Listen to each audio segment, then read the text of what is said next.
Hello and welcome back. I'm your media hitman, Jonathan Narvi, the founder of Mind Meld PR, and here I have Natalie Cook, fellow PR pro. Welcome, welcome. How are you doing? Good, how are you? Good. Okay, what are we talking about today? Today we're talking about the easy press release editing process, and we use it with our clients so that we can sort of pitch reporters fast. So do you want me to start? Well, I thought I would give a little anecdote about the crazy thing that happened. I still think about this, even though it was years ago. Um, Back in the day before I ran the PR agency, I had a client, and they hired me urgently to help them with a bunch of press releases. And the first one that I did for them. I did my usual awesome job of, drafting a press release that, had a terrific headline and put out this is the news. You got it. Here's the how, the why, the when, the where, all the basics that you would want in a press release. And uncharacteristically, it kind of got well, it didn't get shot down, but it did get stuck in an editorial process that was not great. Because what happens actually is, remember, new is the most important part of the word news. And so if you're stuck in an editorial process with your pitch or your press release for like a week or 2 weeks or a month, I've seen that happen. Um, well, by the time you get your news out to the reporter, it's not news anymore. And that kind of sucks because now you've wasted a lot of effort and everyone's angry.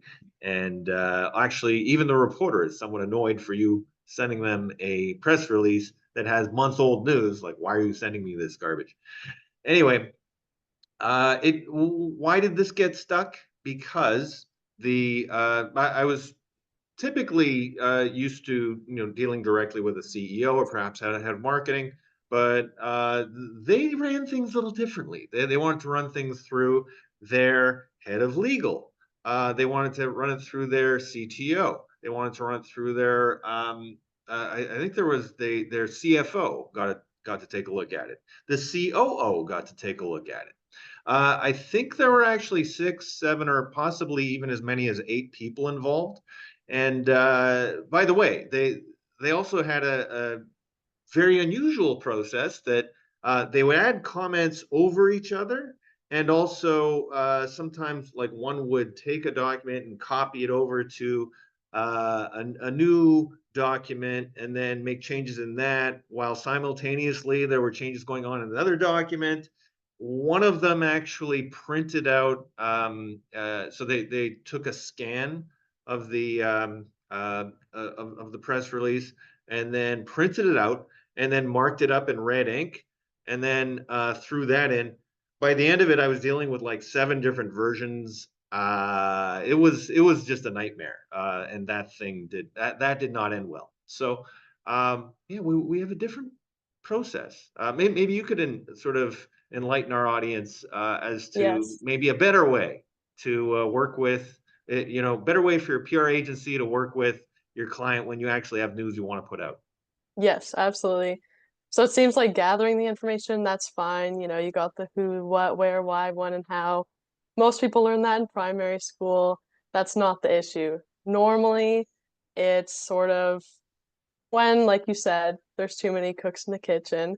And, all those people might have super valid ideas and a lot to contribute, but that's exactly the issue. So for us, we like to tag only the relevant members of the team, which is probably 1 to 2 people. And then they should only be making comments. And comments is what I'm saying, not rewriting anything. And then afterwards, we will make the according changes and then bring them back to get their final approval, read it over, hopefully one last time. And then one pro tip we like to do also is that to make sure we note that we want to schedule the release ASAP, and that way the clients are less inclined to make any more changes. Well, that seems simple. That seems like a better process. Okay, well, Yep. that's good. Let's continue going with that. All right, there you have it, folks. Your easy peasy press release editorial process that works every time.